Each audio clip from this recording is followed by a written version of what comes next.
Hey everyone, and welcome to 1.21 Gigawatts. I am Peter, that is Connor, and we talk about movie news on this show. That's not normally what I say, but it's okay, it worked, it was good enough, it was close enough, we can move on with our lives. Was it though? Can we? I mean, I would like if you didn't, but I mean... That's fine. I will stay right in this moment and remind you all episode how you screwed up. That's what I expect anyway. There's no difference to normal, so what's the point of fighting back? So, yes, so as the movie news, we will have our comic book movie section. We do Blockbusters, which is basically just the fancy name for the general section, and then the horror movie news section at the end. And at the end of the show, we'll talk about any movies that we watched this week that was not for review purposes. Keeping in mind, Connor, we're going to do one for one of them. Yeah, the problem is I'm struggling to remember which one it was. The one that went batshit in the last act. I'll be honest, the other one's kind of batshit as well. Oh no, we're doing it for both. Actually, now you're asking me that. We're doing it for two. I've just not watched the other one yet. Both of those, yes, right. Both of those are going to be... The batshit ones are for discussions. Or for reviews, yes. We're going to do those. Yes, I just have to watch the second one. Yeah. But, yes... so everything not including those. Anyway, so we'll talk about those at the end. Not those two, but anything else that we watched, which I'm sure I did. I'm sure I watched more too. And we'll do that. So this is movie news, and you can tell that I've not done one of these in 2 weeks because I cannot remember a word. You've forgotten how to start this show. Yeah, I've forgotten any word that I say at the start of this. I've forgotten how to do it. Yeah, we didn't have one last week, not because of like a scheduling problem, not because of a tech issue, which those we were ready to go. Those are the two reasons typically why they might be missing a week. This was just because it was Thanksgiving week and there was like almost no news. Like I went through, I looked, I had like 3 things. It would have been a 6-minute show. I mean, that sounds like an excuse to ramble for an hour. We did do a movie watching sort of catch-up thing, though, because we'd both watched a bunch of movies, so we can put out something. I'm really glad you reminded me about that, because you said, oh yeah, we didn't have an episode last week, and in my head I went, oh shit, that means I've got 2 weeks of movies. No, you don't. And then I'm like, no, I don't. It's fine. You're good. So yeah, and that's something we might do from time to time. Even on a week where there is news, if we've both watched a lot of movies, we might actually separate that into just a separate. We should probably check before we start if we've got a lot to discuss, in case we know. How many do you have, Connor? I'm actually checking because I don't know. I'll check. I'm looking myself. Oh no, I've only got 3, considering we got the other 2. I have 1, 2, 3. So that's okay. I'm pretty sure I got up to Rampage on the last video, right? You talked about like Rampage in that video, yeah. So I've got 3, yeah. Okay, yeah, I've got 3, so we're good. We can get those in this video. Good. I feel like if there's more than that though, I feel like if once you get to 7 or 8 total, is when it's probably worth splitting. What, each or total? Just total. Okay. Total. Well, we think about how many we only talked about like what 7 or 8 last week. Did we? On that video, yeah. So. Take your word for it. Yeah. Anyway, not a super huge news week though, despite the fact that there was a missing week. Why we're rambling at the start. I mean, that's not why. I'm just rambling because I'm rambling. But yes, it was all planned. It's all preordained. I was trying to help you then. I gave you an out, and you didn't take it. I don't need an out. Own the ramble. I go in until there's a hole on the other side, and then I'll get out that way. Without further ado, though, we start with box office, and obviously we've got 2 weekends of box office to look at. We did make guesses for last weekend. This is the weekend of the No, not that weekend. I'm on the wrong tab. This is the weekend for the 23rd of November to the 25th. And we made guesses for 4 movies, actually. Would you like to remind us of our guesses? The guesses... I'm not going to tell you what the numbers were. I like doing that as we go through the things. Well, no, it's more interesting if I know the numbers, and it's like, okay, because I don't remember what I guessed 2 weeks ago. Yeah, but see that. So what's this one? That's Fantastic Beasts 2, Creed 2, Ralph 2, a lot of 2s, and Robin Hood. Those were the 4 movies that we guessed for. I assume that we both assumed Robin Hood bombed. Beyond that, I don't remember. Well, what do you think number 1 was? Wreck-It Ralph. Yes, Ralph Breaks the Internet was number 1. And Joe, I remember guessing and you being like, that seems high, and then that being pretty much exactly what the first one made. You're correct. You guessed 50. And I said, I'll check. I checked. I was like, okay, sure, that was about right. And I was like, okay, I'll guess 55. I'll say it went up a bit. Did it? 56 million. Look, given that my guess was, plucked out of thin air, and yours was researched, I'm not too mad about that. I win. Number 2. What do you think that number 2 was? I've forgotten the other movies. Oh my god. Creed? Creed 2 was number 2. I guessed 26 million, you guessed 33. That made 35 million. So I'll take that one. You can take that point. I feel like I had a pretty good week so far. Number 3 was Dr. Seuss's The Grinch with 30 million, which we didn't even guess for some reason. That was his third weekend. I suppose that's because why. It's been out a while, yeah. Yeah. And we were questioning it released it too early, and now we're getting into December, and it's still making one. So I guess it's just going to ride the wave until. Yes, it is. Number 4. People like Christmas, apparently. Yeah, number 4 was Fantastic Beasts, and its second weekend. You guessed 28 million. I guessed 23. It made 29. Man, I was on form. Yes. Number 5 was Bohemian Rhapsody with 14 million. Number 6 was Instant Family with 12 million. I went too high with Robin Hood. Number 7. I don't know what I guessed, but I went too high. You guessed 11, so. Oh, okay. Number 7 was Robin Hood. You guessed 11. I guessed 9. Okay. It made 9 million. Yeah. Okay. No. So it's actually a tie in the end, and bizarrely, the 2 wins for each of us were both very close to being accurate. They were. Between the 2 of us, this was actually some of the best guessing we've ever done. We're getting good at this. We're gonna shit that all away at the end of this section when we guess next time. Yes. So just to round up that top 10, number 8 was Widows with 8 million. Number 9 was Green Book with 5. Number 10 was A Star Is Born with 3. So we'll move quickly on to the newest weekend, which is the more relevant one. And interestingly, there wasn't a whole lot of new entries in this. There was one small horror film, and that was it. Everything else was all just what came before. So number 1 was once again Ralph Breaks the Internet with 25.7 million. Number 2 was The Grinch, which went up. I mean, not up in money, but it went up in ranking to number 2 with 17.7 million, and that's its 4th weekend. So that's doing well, actually. Yeah, bloody Christmas. Yeah, people like Christmas far too much. I don't get it. 75 million budget, and it's skyrocketed past that now. Number 3 was Creed 2 with 16.8 million. Number 4 was Fantastic Beasts with 11.2 million. What's that done worldwide? Is that underperforming? Yeah, I don't actually know. 519. I mean, it's good. I don't know if it's good for this movie. Yeah, I mean, it's probably under expectations by a little bit, but I don't think it's disappointingly bad. It's interesting because what did the last one total out at? Where are we? Serious Fantastic Beasts. I expect it to be a fair bit higher because obviously it had a lot full run. That finished at 814 million. So this isn't getting to that. No, this might scrape to 600. Yeah, maybe 650 if it gets some goodwill over the Christmas showings. Yeah, maybe. Yeah, just family showings once you get into the holidays. Which, I mean, when you look at it that way, it's like a 25% drop if it hits that. Yeah. That's, I mean, that's disappointing. Yeah, it's disappointing. But maybe not a disaster, but it's. Did you see it yet? No, I haven't had a chance. I haven't been to the cinema in a while. I think you're dodging a bullet anyway. It's fine. I'm going. Like maybe Wednesday. See it with Ralph, maybe. Next up, number 5 was Bohemian Rhapsody at 8.1 million. Number 6 was Instant Family with 7.1 million. Number 7 was The Possession of Hannah Grace with 6.5 million. That was a new entry. Number 8 was Robin Hood with 4.7 million, which, in its 2 weeks, that shitty looking Robin Hood movie has made 48 million. I'm so going to go and see that tomorrow.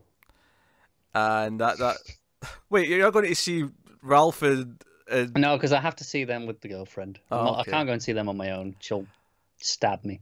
So yeah, That had $100 million budget for the record, and in 2 weeks it's not made half of that yet worldwide. So that is what we call a bomb. Yeah, so obviously we're saying, oh, Fantastic Beasts, a bit disappointing. In comparison? Oh yeah, this is a disaster. There's no question. This is much, much worse. Yeah. This had much lower expectations and still couldn't even meet a fraction of it. No, not even close. Number 9 was Widows with 4.4 million, and then number 10 was Green Book with 3.9. So there's your top 10 of the weekend. And as far as guesses for next week, there's actually oddly not really big wide new releases. Vox Lux is apparently coming out, but I'm not sure how wide or notable it's going to be. So yeah, maybe we should just leave the guesses, because I mean, there's no point guessing third weekends of things at this point. Yeah, what's funny is all the stuff at the top aren't even going into second weekends; they're going into third and fourth weekends. That's just kind of weird. So it's a weird lax. It's funny because the next couple of weeks after that are really densely packed. In fact, they should have moved something forward a week to take this quiet week. They really, all it is all the studios, they want the Christmas weeks, don't they? They do. This is too early in December for them. But the problem is though, is if 6 movies over 2 weeks try to take the Christmas Star Wars slot, they're all going to just like cannibalize each other, and nothing will do that. If someone went, well, hang on, that's empty, we'll take that. Because you could have quite easily had something this week just gone, where most of that was in its second week. You could, I get why they avoided that week though, because it was a lot of big things in its second week. Whereas it was, but you could have had something. But this week, third weekends. Yeah. This week was a fight. This coming weekend's a fine weekend to release a movie. Yeah. But hey, no, they're not going to do that. We're going to have multiple big heavy hitters hitting the same week 2 weeks in a row. So look forward to it. So yeah, we'll leave the guesses. There's not really much to guess, unfortunately. But yeah. So is this the first time we've done box office and not had any guesses to do? I think so. Oh, weird. It can happen. It can happen from time to time. It can. It just doesn't usually. I mean, it'll happen when we get to January. What's Overlord? Only 38 million. That's a shame. That's a shame. That was good. That was good. Fantastic Beasts is getting to 500 million, and Overlord can't even scrape 50. It's upsetting. Because I guarantee it's a better movie. I haven't seen either, so I cannot compare. I haven't seen Fantastic Beasts, but I've heard enough to know that Overlord. I'm being diplomatic. You're diplomatic when it suits you. Oh yeah. When it serves an interest you have and you want Fantastic Beasts to be good, you'll be diplomatic in its defense. What is it? Until I see it and have an opinion and have to acknowledge the inevitable flaws, I can quite happily pretend they don't exist because I haven't seen them. Healthy. Yeah, exactly. Healthy. All right, so we'll go on to news then, and we will start with the comic book movie news. So, interesting thing, the Russos, or one of the Russos, one half of them. Which one? I think I cut that part of the article off. God. Oh, no, it's some Joe. Respect. Joe Russo. Okay. Who really cares, though? It's one half of the Russos. They're a pair. They come as a set. Not this time, they don't. So he was talking about Chris Evans as Captain America and said he's not done, despite the fact that up until now it felt like he probably was. He says, I think it was more emotional for him than it was for us, mostly because he's not done yet. And he says, I don't want to explain what I mean, but audiences will soon understand. Now that last part to me is what makes it sound more legit, because that's like, no, there's plans in place that we can't talk about yet. But once you see Avengers 4, it'll make sense. Yeah. So we're due trailers this week coming, I believe. For Avengers 4? Oh. Yeah, the scuttlebutt that came out earlier today as we're recording is... Love a good scuttlebutt. Yeah, is Captain Marvel trailer on Tuesday, and then Avengers trailer Wednesday. Oh my. Hopefully that Captain Marvel trailer is better than the first one. Yeah, that first one was... I mean, I think the movie looks fine, but I thought that trailer was really generic. Yeah. So I'm hoping the second trailer maybe... spices it up a bit, but that doesn't really affect my seeing the movie either way. It just, it'd just be nice to be more excited for it. Excitement levels. So I don't know. Okay, I'll be interested to see what they show in an Avengers 4 trailer. Given how the last one ended, what are they willing to reveal? Do you know what they're definitely going to show? The name. Yes, the name. They could just have like music and some audio clips and a black screen just fade in the title, and that's a teaser. That's it. That's all you need. They could. Yeah. They could totally do that. That's definitely what it's going to be. Or they'll have one shocking shot just to like make us go, oh! I assume the reason they're putting this out this week is they want to attach it to they want to try and attach it to Spider-Man. Yeah, that makes sense.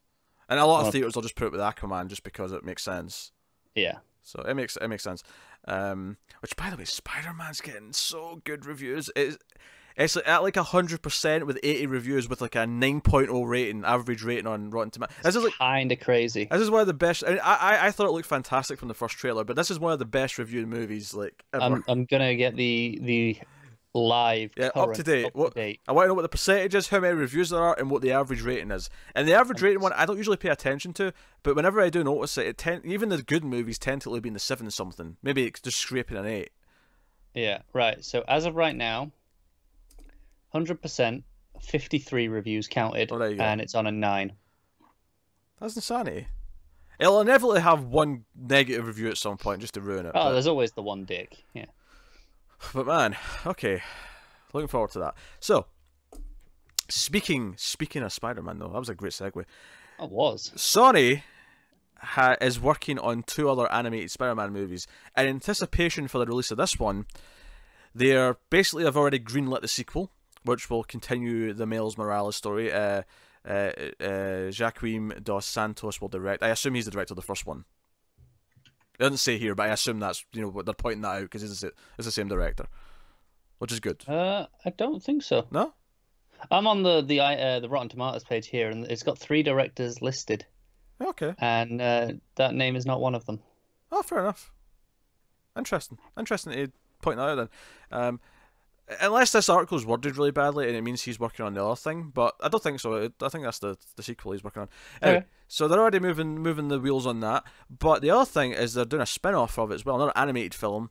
Don't know what the title will be yet, but we'll just refer it to the Spider-Woman film, and it's going to be a group of spider females, basically. Probably Spider-Gwen, probably Spider-Woman, maybe Silk, so on. Spider-Girl. See who else shows up in this movie. Yeah. I imagine it'll be who shows up in this plus some other ones that we don't get this time to make it exciting. But cool. Especially if they keep Lord and Miller in like a creative capacity, influencing the script and whatnot. Especially with how well this one's been received, I feel like that's. Yeah, I really like Lord and Miller anyway, but their animated stuff, all the animated movies that they do, fantastic. Yeah. So.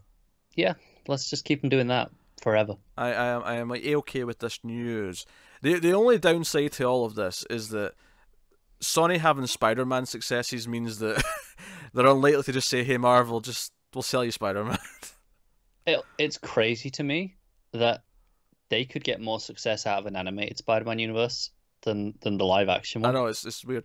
I wonder if actually that's almost a reason why they in a weird way they don't try and ruffle feathers and try and break out of the deal once the contract's up with with Disney, is that we'll let you keep making money for us with that Spider-Man and we'll continue our successful animated they're still getting spin-offs. A pretty healthy cut from the other deal, I would assume. Well, they make all the profits on the Spider-Man solo movies. Yeah, but even I think they get a cut of the Marvel stuff that he's in, don't they? I was under the impression that they did. I'm not sure. They may. Maybe you're right. But I feel like part of the deal is that Marvel keep their profits from their movies, Sony keep the profit from the Spider-Man movies, but Feige and co sort of take creative control of the Spider-Man movies and make them work. I think that was the deal at the time. If someone wants to correct me on that, you can. But I think that was the deal. The idea being that Sony don't have to give a cut of their profits, Marvel don't have to give a cut of theirs, but they both benefit from the shared brand, promotion. So, but yeah. So that's cool. That's cool. It's not even out yet, but some early screenings have happened and people are raving about it. So, looking forward to seeing it myself. Me too. And speaking of Sony, and speaking of Spider-Man related properties, this is something from last week. They've set 2 release dates for 2020. One July 10th and one October 2nd. The October 2nd is identified as a sequel. Which three guesses as to what it could be.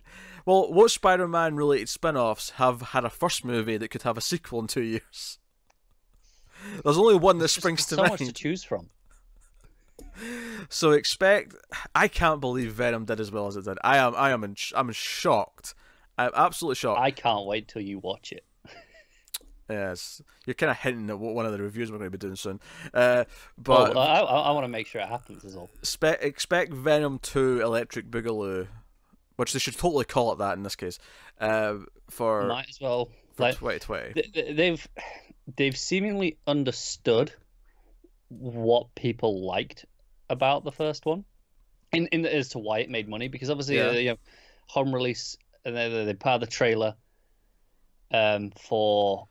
I never watched it, but yeah, there was like a rom-com trailer for it. Rom-com trailer, yeah, and it's like, okay, they're aware of what it is. It's almost like they've stumbled into a so bad it's good franchise without meaning to, because of their own ineptitude. But that's kind of what's worked. So, but the risk there though is to get into the second movie intending to do that could take away any charm that it might have had. Yeah. Now I've not seen it yet, so I might just hate it. So I mean, I'm not. No, that is true, but at least they're aware.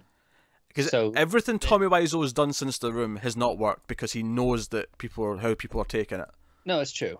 But all I'm saying is it means that at least they don't think people genuinely think it's a legitimately good movie. And then the other date is lately going to be the Morbius movie starring Jared Leto, which I want no part of. I don't like Jared Leto. I forgot all about that shite. I want no part in this. Kill it with fire. Why couldn't it be the Silk movie that we heard about? Because that was like one of the spin-offs that actually sounded like a good idea. Yeah, that was way more interesting. I guess if she's going to be in this animated movie, they're thinking, we want. But I'm like, nah, still have a live-action women-led movie. Come on. Yeah. That's more important. Shouldn't be that hard. Jared Leto and his stupid face. Moving on. So here's something else from last week that I'm not a fan of. We're going to bring back the meter here, the needle. Oh god. And we're going to see how this moves the needle. I think I know what this might be. They revealed and confirmed the full title for the Birds of Prey movie. The full title is Birds of Prey and the Fantabulous Emancipation of One Harley Quinn. I hate this for most reasons. I love the idea of, no, we're doing a Harley Quinn movie and we're going to do a stupid title like that. Yes. Like a really self-centered, obnoxious title for a Harley Quinn movie. I love that. But for a Birds of Prey movie, piss off. I don't like it because it confirms my fears that this is really just a Harley Quinn movie with guest stars and not an actual Birds of Prey movie. That upsets me. It upsets me dearly. Yeah. And also, it's a stupidly long acronym now. BOPATFEOOHQ. See? People are just going to use BOP. It's fine. No, they're not. 'Cause the sad part is they're going to go, it's the Harley Quinn movie. I'm still upset about it. I'm still upset there's no Babs because she's the most important part of Birds of Prey, goddammit. But whatevs. Harley. Shut up.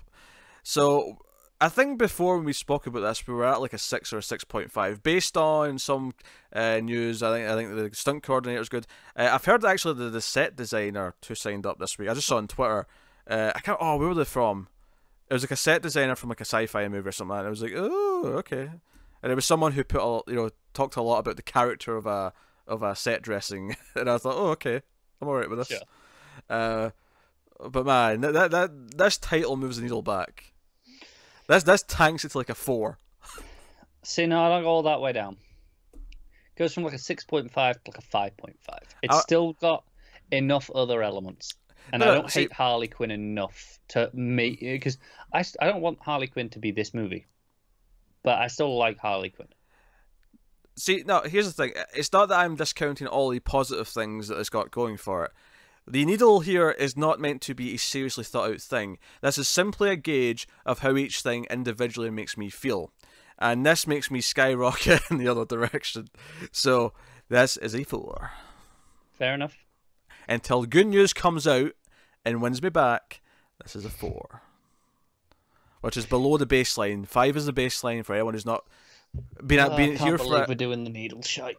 Here for a segment of move the needle. 5 is where it starts. That's neutral. All right. Next up, speaking of DC movies, Blue Beetle. A Blue Beetle movie is in the works. Jaime Reyes. They've hired a writer. They've hired, where's the name? They've hired Gareth Donette Alcocer to write a Blue Beetle script about Jaime Reyes. This comes from The Wrap. And he is the third Blue Beetle in DC Comics, often mentored by Ted Kord, who was the second Blue Beetle. And yeah, so that's the thing. This is cool. I like that this is an idea that they explore, that we might get some of these lesser known characters. However, for people unfamiliar, this is kind of DC's Spider-Man in a way. Oh sure, yeah. He's high school aged. He's high school aged. He's got that kind of attitude. But so here's the thing. I'm all for this. I like the idea. I want it to happen. But like the other 35 movies that DC have announced as in development or hired writers for in the last 2 years, I will believe it when they start actually casting the damn thing and not a second before. Yeah, I'm with you. I think it'd be cool. Obviously, in terms of the modern superhero era, DC had done a good job with diversity. In terms of, sure. they got Wonder Woman to screen. They got the first female superhero before Marvel did, and Marvel were long well running the machine. Oh yeah, I mean Captain Marvel's like 20 movies in. Right. I believe this will be the first Latino superhero movie. It will be. Yeah, it mentions that in the article, which is cool. So, yeah. I mean, props to DC for, if nothing else, at least trying with that. Like this might not happen, but they're saying it will. They're making the conscious choice, which is more than you say about Marvel, which have been really wishy-washy about it. But like, yeah, I mean, well, Black Panther does exist. That's not. No. I'm not saying that in general. But I'm just saying, if we didn't mention Black Panther here, we'd get called out in the comments, given that it's like this huge success. No. I'm not saying Marvel don't have diverse movies. I'm saying it took them a very long time to get to that stage. Sure. Yeah. Okay. But I think you had to clarify that because as you were saying it sounded like you were ignoring Black Panther and just saying Marvel's not done it. I was also referring to more their attitude behind the scenes, where when they're asked about like Black Widow movie, and they're like, yeah, sure, probably at some point. I mean, it's more official now, but yeah, it's finally kind of getting somewhere. Yeah, for a long time it was like, yeah, maybe someday, and it was like, this isn't hard. Just say yes. Just get it going. Yeah. But yeah, so Blue Beetle might be a thing. So yeah. So that's cool. And last up in the comic book stuff, Sony's hired Justin Tipping to direct a Harbinger film. That, of course, is part of the Valiant series of comics. It will be part of the Valiant film universe, the 5-film Valiant film universe that Sony's doing, starting with 2019's Bloodshot. So Harbinger will be the second movie, maybe in 2020, maybe 2021. That's cool. I've read a bit of both of those books. The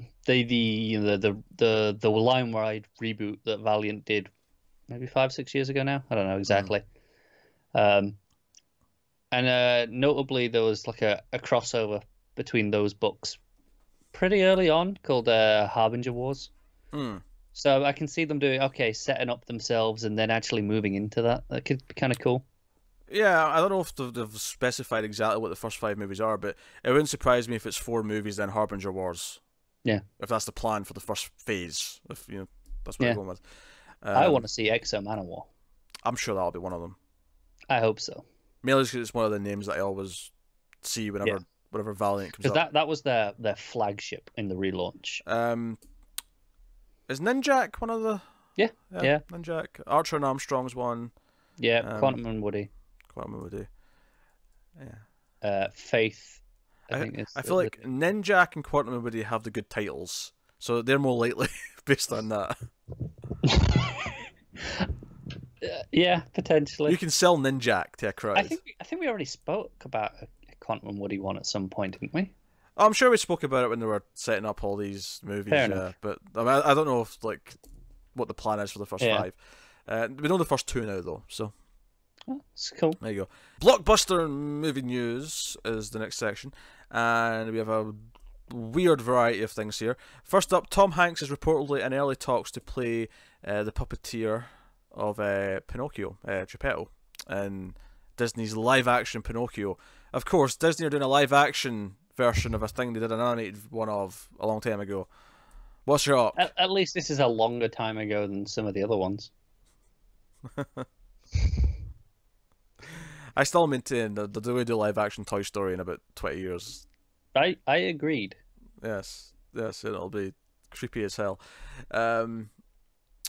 So yeah, I don't have much to say. Yeah, Tom Hanks is your perfect family-friendly face. Casting, doesn't it? He's perfect for it. So yeah, sure, go for it.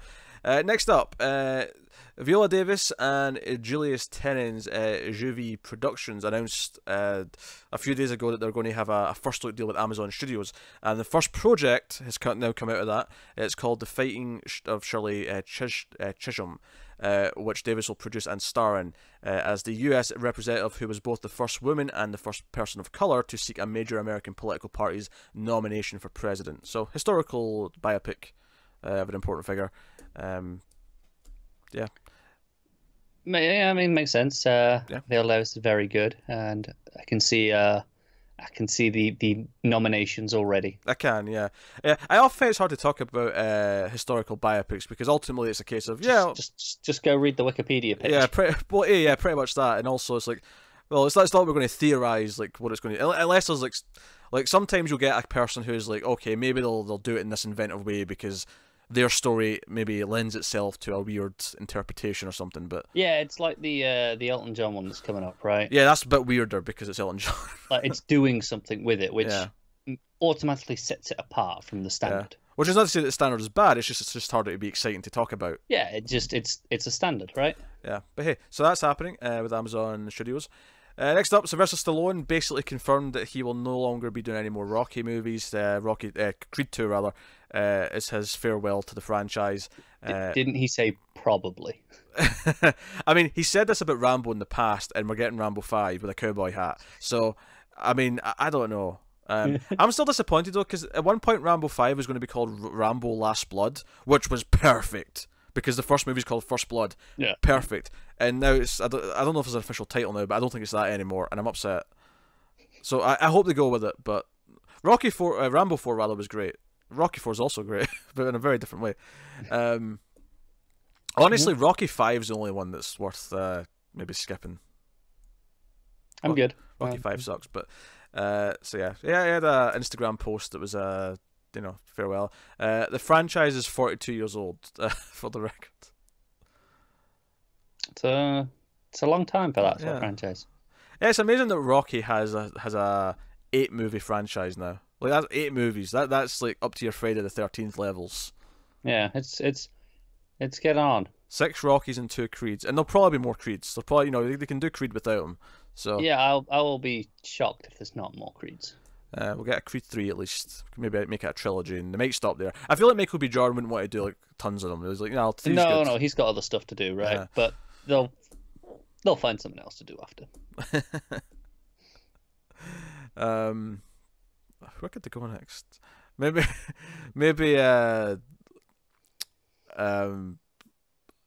Ivan Drago's like I was just going to say the Dragos, because I think his son's the villain in the new Creed, but I'm wondering if he could have like someone else. Oh, do you know what you do? You have someone's daughter. Redemption story. Oh, you could do a redemption story. I was thinking you'll go with someone's daughter though, and make it a girl boxing movie, because I feel like that shakes it up again a little bit.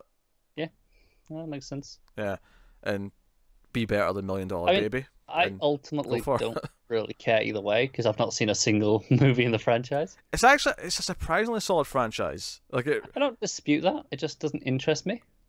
That's fair, but I mean, I get the appeal to, hey, let's do the ladies. Creed was as popular right now. Creed was maybe the best film in the franchise, which I did not expect going into that film, but it might be the best film in the franchise. Yeah. By all accounts, Creed 2 is not as good. Yeah, from what I've heard, Creed 2 is not as good, but still very enjoyable as part of the formula, if you will. Bit more generic, I suppose, in that sense. But you didn't bring Coogler back, so what do you expect? Yeah, you get what you pay for. Next up, F. Scott Fraser has been asked, or I say asked, he's been hired to write the new script for the Gears of War movie. Of course, based on the video game franchise. That's still happening. Universal got the rights in 2016, and they're still working on it. They want it to be happening. So they're going for it. It's based on the Xbox exclusive video game series set on the planet. You know what? I played like the first 2 Gears of War games a long time ago, and I didn't remember that it wasn't on Earth. Like I read this and went, oh, I guess it was on another planet. Never even thought about it. It's a third-person shooter that follows a former POW who leads the human resistance against the Locust Horde, a race of creatures who emerge from beneath the Earth's surface and intend on eliminating mankind. Honestly, this plot is so simple in Gears of War that it could be a good movie. You could take that basic... Yeah, it's going to be down to style. Yeah. I'd rather an XCOM movie, but I'll take Gears of War. Because Gears of War is basically XCOM, but you're just shooting things instead. I mean, one's coming from above, one's coming from below. I wonder how you do an XCOM movie, though. Because one of the things about XCOM is you get really attached to your squad, so you'd have to have a set of characters you really care about to make it work. Yeah, the problem with an XCOM movie is it's just an alien invasion movie, isn't it? Yeah, I suppose that's true. And yeah. I'm not knocking XCOM. Great games. You have to work out the strategy into the movie somehow. Like that's a big part of the movie is the strategy of how they pull something off. Yeah, you'd really have to play up the eye in the sky commander. I think you do that, and I also think you build it kind of like a heist movie, where the whole thing's building up to this one big mission that they have to plan out intricately. Okay, yeah. I can see them. Yeah, I don't know. I'm fan developing an XCOM movie now. It's just never happening. It's just more interesting than Gears of War, but it is. I'm not going to argue. So we'll move on. Gunpowder and Sky have acquired the rights to John David Anderson's popular children's novel Miss Bixby's Last Day. The studio will partner with Walden Media to adapt the book into a feature film, with Lindsay Stewart and Dane Clark writing the screenplay. The story follows the heartwarming story of the... That's a bad sentence. That is bad. That's the story twice. Yeah. So the story follows the heartwarming tale of the last day of... Yeah. Yes. Anyway, of the last day of the titular Miss Bixby, who's a one-of-a-kind teacher who makes students feel like school is somehow worthwhile. When she unexpectedly announces that she won't be able to finish the school year due to illness, her students Topher, Brand, and Steve come up with a risky plan, or more of a quest, really, to give Miss Bixby a day she deserves. Alright. I got nothing. I don't know exactly what they're planning. If this is hijinky kids stuff, I could see it being fun, but I don't know exactly. But it also kind of sweet because they're doing it because they like the teacher rather than because they're little shitheads. But it also, I could see this being something that's meant more for like 4 and 5-year-olds rather than... That's kind of what I'm expecting. Yeah. But hey. Next up, New Regency has acquired a film called N. Just N. I might change its name by the time they actually put it out, but Javier Gillen, short story, he pitched it as a grounded science fiction film with franchise potential. The deal was mid-6 against 7 figures and had at least 6 bidders vying for it for both film and TV. Gillen chose it to do it as a feature, and he'll write the script. Fox will handle worldwide distribution through its deal with New Regency. So this will be something that goes through the new Disney-owned Fox by the time it comes out. A small group of journalists are invited to a remote location on a south island of New Zealand to witness a scientific discovery in DNA that seemingly will change the course of history. What could go wrong? That's almost a funny line. The journalists find themselves forced to confront an experiment that could threaten the human race. One female journalist is left to fend for herself after the course of the future and escape alive are against all odds. Okay. Sounds a little bit generic, but... Well, it doesn't tell us what this DNA thing is doing or is. So right now it's very vague. We can't really get a grasp on... Yeah. Like, is it going to spread a zombie thing? Is it going to spread... I don't know. What they're not telling us is it's just Jurassic Park again. Yeah, but in New Zealand you don't have to actually have dinosaurs. There's plenty of things that'll kill you anyway. Not as many as Australia. Is it less? I feel like it's close enough. There's probably just as much. Oh, there's definitely less. Definitely. Well, they should put that in the holiday brochures. It's like Australia, but safer. They probably do. I guarantee at least one of them has done that at some point. It's safer and we got Kiwi. Yeah. And we got Mount Doom. Yeah. It's like, hey, come see the Shire. You won't get bitten much. I feel there's probably quite a lot of snakes and spiders that are dangerous. I feel like there probably is a lot of, especially snakes. I feel like I don't hear about a lot of New Zealand spiders. Yeah, I'm sure there are some, but I don't hear about them as much. I have to imagine that, like, I think it's, it might be is that New Zealand's not quite as harsh an environment. It doesn't have the outback in the same way. Sure. I'm thinking of the water though, and like crocodiles and stuff. Like, well, yeah, be scared of crocodiles. Obviously, that's just good logic. Well, it depends where you are. It's like you have to worry about crocodiles when you're in like Canada. You would love Archer.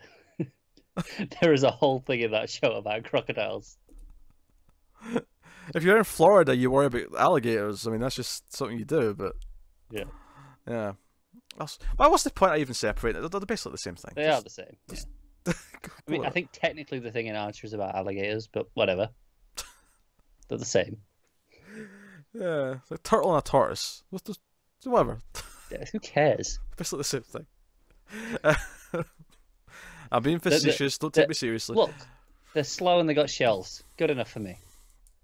All right, on to the horror section then. So first up, already? Yeah, all right. I told you it was a light week. Caradigm has acquired the North American distribution rights to The Final Wish, a Timothy Woodward Jr. directed horror film starring Lynn Shay, who of course is a bit of an elder scream queen, given her Insidious involvement, and she's been in a few other things. Yeah, had a cameo in the original Nightmare on Elm Street because of course she was married or is married to Bob Shay, who owned New Line Cinema. So that was the whole thing.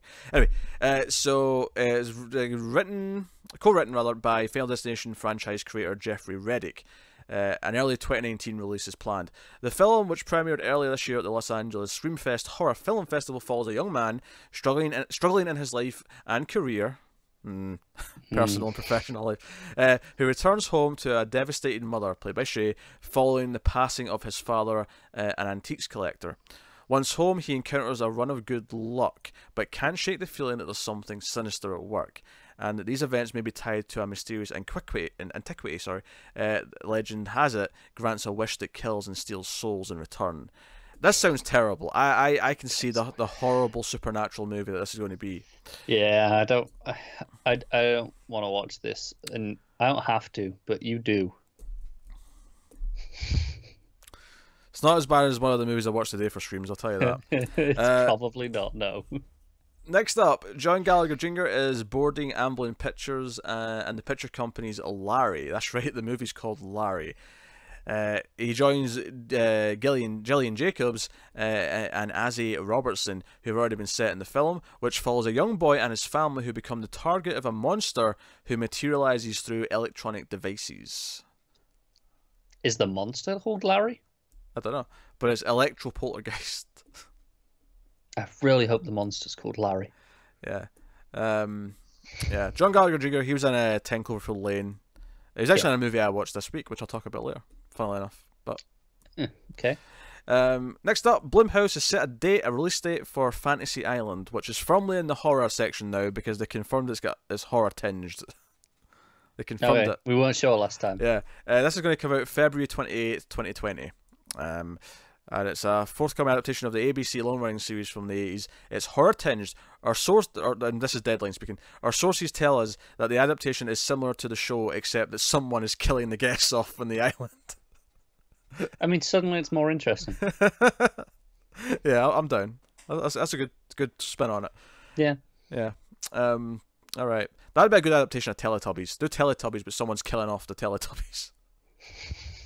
As brilliant as possible. I think it's way scarier if they're the murderers. Sure. It's like Five Nights at Freddy's, but with Teletubbies. Yes. All right. And then last up this week, we got a release date for another horror film. This is the Candyman remake, which is going to be coming June 12th, 2020. So we're getting some 2020 horror movie dates these weeks. We're right at the end of 2018, though, so I suppose we're at that time. Yeah, we are. I feel like I expect it less with horror than other things. I feel like I expect a lot quicker turnaround with horror movies. Yeah, if you think like, say, Happy Death Day 2, we only found out that was coming in February, maybe like 2 months ago. So, I mean... Yeah. Yeah, they happen quite quick sometimes. But yeah, so it's going to be a spiritual sequel to the original, though. So it's not like an out-and-out remake. It's going to be set in the same continuity, but it's going to be... It's more of a soft reboot. Soft reboot, yeah. It'll be set in the same town, but it's been gentrified and then completely rebuilt. So it's not the same like apartment buildings that were there in the original, but it's the same location. I mean, it's plausible that happens. Oh yeah, it's been like 30. Well, it's close to 30 years actually by the time. When was the original one? I think it was like 92 or 93. So yeah, long enough. Close to 30. Right in the middle between 25 and 30 to make it awkward. Because I'd like to just round it to 25 or 30, but it's kind of right in the middle. But yeah, so there you go. That's the news. That is this week's news. That was painless. We're done. Relatively speaking. So we'll talk about movies we watched this week. We will. Let me find my page. You go first. What's your first one? Okay, what is the first one? Oh, Upgrade. So obviously continuing the 2018 kind of catch up. I watched Upgrade, and it's pretty good. I think the action is very enjoyable. Mm-hmm.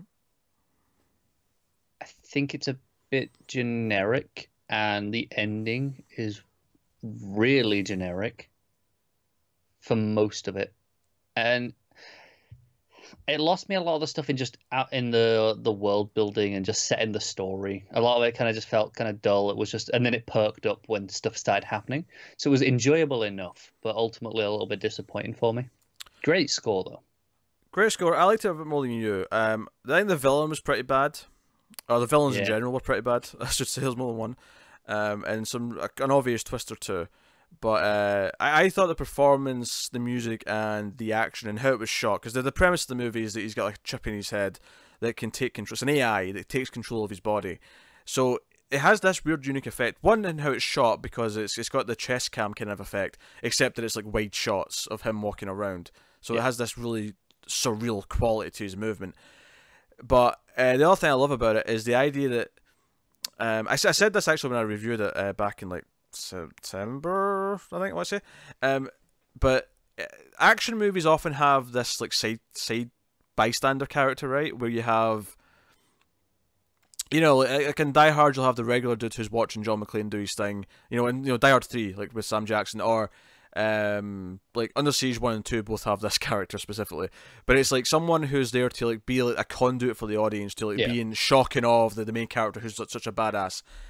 I love that this movie kind of makes the main character both the badass and the bystander, because as the action's happening, he's just watching his body do it, and he's like, whoa, he's like freaking out. Yeah, but he's still kind of doing it. As the AI's kind of like, doing these things with the body. And there's some fun stuff with how it does that. So I like that stuff. I will say it really straddled the line as to whether it was, when it's just doing outrageous things, as to whether this is amazing or atrocious. Like, it straddled that line so fine. There's a line, I tweeted this out, and it goes, you thought I was an invalid, but you didn't know I'm an effing ninja. I think it's intentional, pretty funny. See, I don't know. I still don't know where I come down on that. No, all his stuff when he got cocky, I liked. Logan Marshall Green's a fantastic actor. He is very good. So check out. But yeah, one you mentioned last week, I actually watched this week, was Skyscraper. Which was okay. Like, I think the biggest problem with this movie is that it never just goes full Die Hard. It kind of just beats like around the bush with what it's doing. Yeah, okay, I'm with you. There's a couple of fun moments. My favourite element of the movie was probably the idea that there was this crowd outside constantly like watching what he was doing, all these crazy big jumps and stuff, and cheering when he succeeded and that kind of thing. Yeah, I really like the idea of the pearl at the top of the building. And playing with that room. Do you know what's weird though? They spent like 10 minutes to start the movie setting up the design of this building, how freaking huge it is, and I felt like 3 floors. Yeah, and they set up there's like a park in the middle of it, like an outdoor park, like a big balcony. It's a park, and I'm like, oh, that's really cool. And I felt like even when they used the park, we barely got to see it because it was on fire. And I'm like, I don't know, if you're going to set your location as one of the characters, right? Really use it. Let us get to know the building, and it never really felt like it did. So, it was okay. Obviously, Rock's enjoyable to watch, and Neve Campbell's okay as well. Yeah, it sounds like we came out pretty similar on this. Like, it's enjoyable enough. It's inoffensive. right down the middle for me, I think, ultimately. But yeah, fair enough. What was your next one? My next one is Ocean's 8. Of course, the lady reboot of Oceans, and it's fine. It's a heist movie. It's pretty enjoyable. If you like these movies, you're going to enjoy it. Doesn't break the mold. Doesn't do anything special.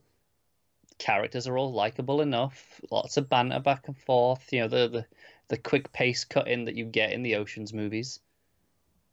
It's good. I mean, you get what you're expecting. Yeah, I didn't like the first one, the franchise, so I've not really watched any of the. Yeah, so sequels, for you, you would not like this either. But I mean, if you like the others, sure, you're not going to regret watching this. Okay. I watched Mission Impossible Fallout. Yes. And it was pretty good for the reasons why you want a Mission Impossible movie to be good, in that the stunts and how the action's shot is very, very good, very, very good. The plot is whatever, but the every time it goes into action, it's phenomenal. Is it just Cruise being a crazy bastard again? It is. You know, he's hanging from a helicopter. He's clearly not using a stunt double when he's weaving in and out of traffic on a motorbike. I dread to imagine the insurance premiums. Well, there was a news story this week that apparently James Cameron and Tom Cruise once spoke about filming a movie in space. Of course they did. And my reaction to that is equally the most James Cameron and Tom Cruise thing I've ever heard.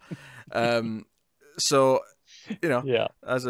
What I will say about it is I like this one more than the fifth one. I thought the fifth one was decent enough. It had some good action, but I criticised it for having essentially a carbon copy of the first movie's plot. And also that it underused Jeremy Renner. I suppose this one does as well, and that he's not in it. But I mean, but you can't hold that against it too much. Exactly.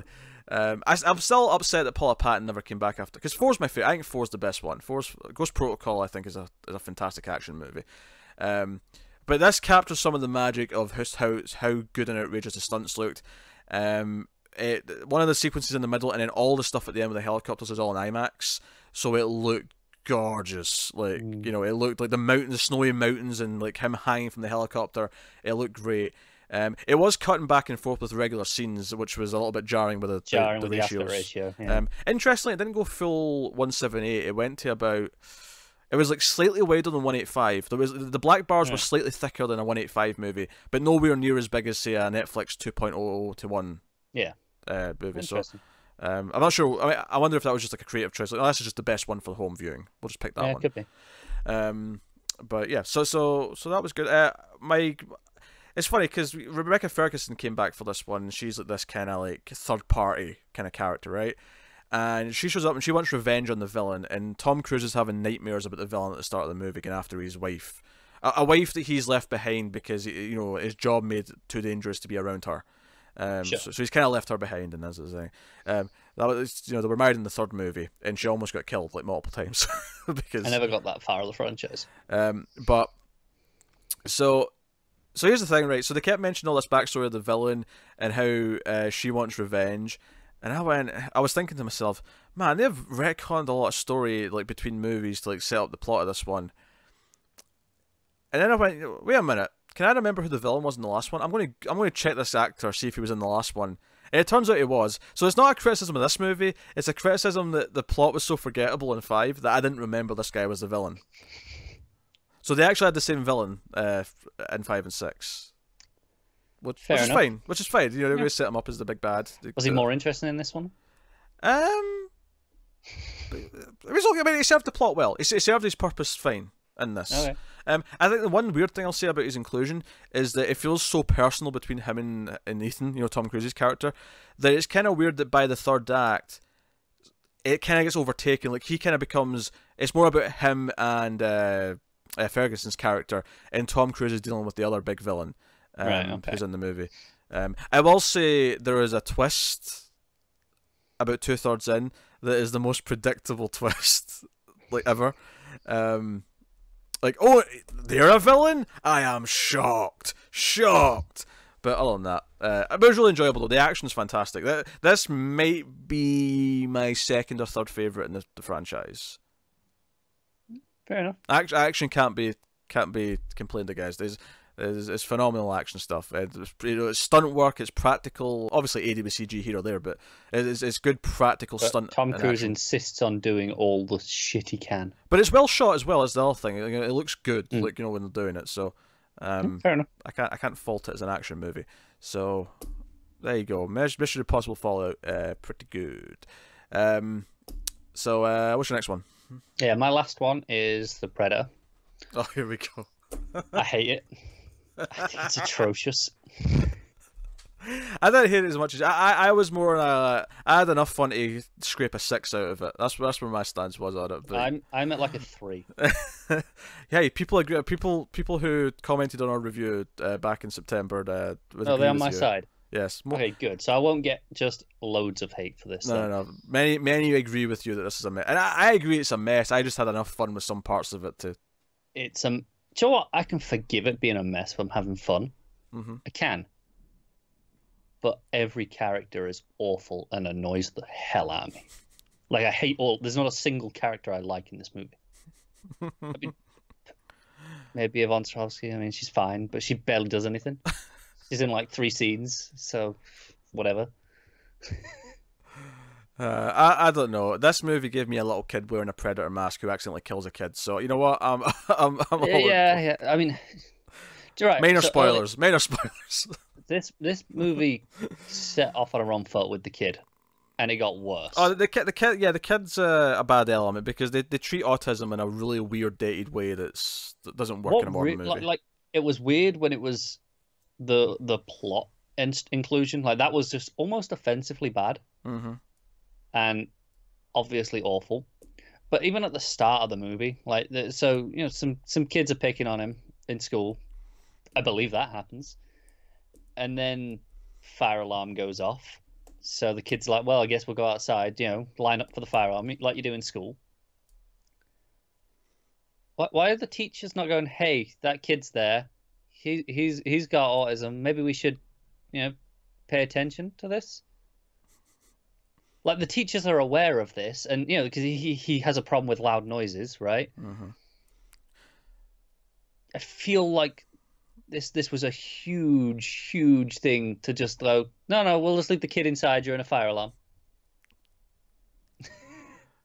I'm not disputing this. I'm not disputing any of it. It was really glaring as that was like the introduction to his character. You can tell a lot had been chopped out of it, I feel. Yeah, it was a mess. No, it's down there with some of the other shit in the franchise. Come on, it's better than Requiem and AVP. It's better, but not by much. It's really not by much. I think I enjoyed it a bit more than Predators. It's way more messy, but it's less bland. Yeah, it's not as bland as Predators. I don't really want to watch either of them ever again, though. All right. Okay, yeah. we get it. You hated it. It's fine. I really did. My last movie this week was another action movie week this week for some reason. But I watched Peppermint, the Jennifer Garner revenge action movie. Yeah. Where she basically becomes a vigilante because her husband and kid get killed by a gang. And she comes back like 5 years after, like 5 years of training, and you know the system do nothing for it. It's actually, you know, there's a lot of corruption. There's dirty cops. There's dirty judges. There's all this stuff, and she comes back, you know, just like a Terminator, trying to take everyone out. And it's okay. I say it's a little bit better than Skyscraper. This is more of a 6 out of 10, I think, overall. Where Jennifer Garner's pretty good. There's a couple of good action scenes. It's very generic in other places, though. The setup's very generic.